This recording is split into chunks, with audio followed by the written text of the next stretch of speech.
bersambut. Wah, betul. Adakah anda semua bertanya-tanya mengapa saya berkata begitu? Baiklah, saya Nurfan Syamira, kru dari tim TV PSS SMK Sri Aman.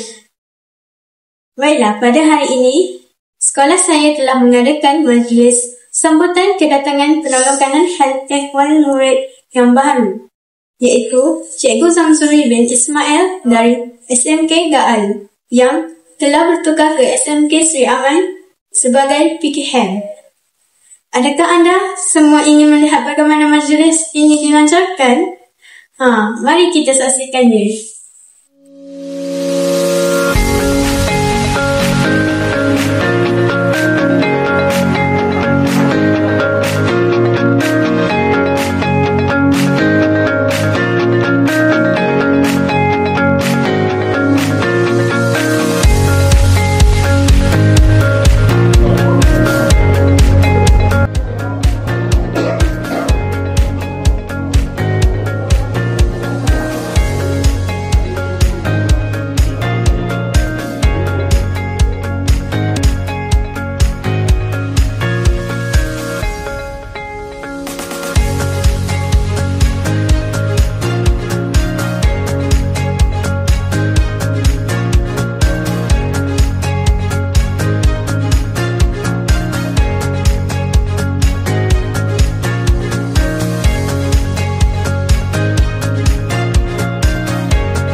Hai, Assalamualaikum. Saya Nino Balkis, wartawan dari tim TV PSS SMK Sri Aman.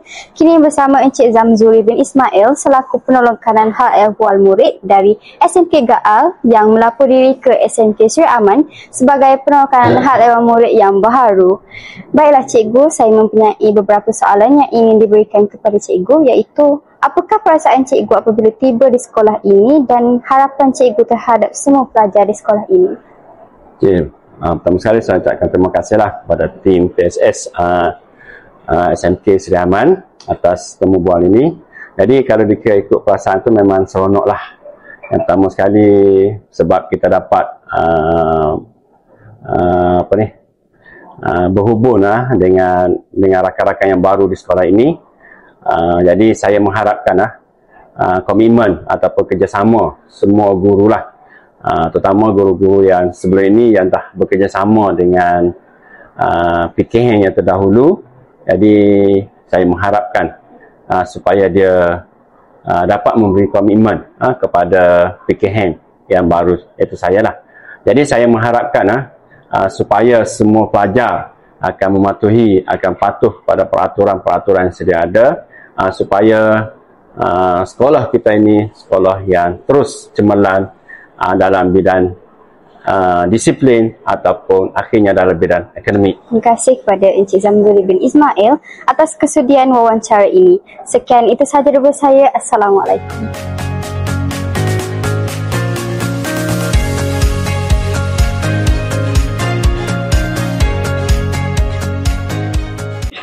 Demikianlah majlis meraihkan PKM baru oleh sekolah ini.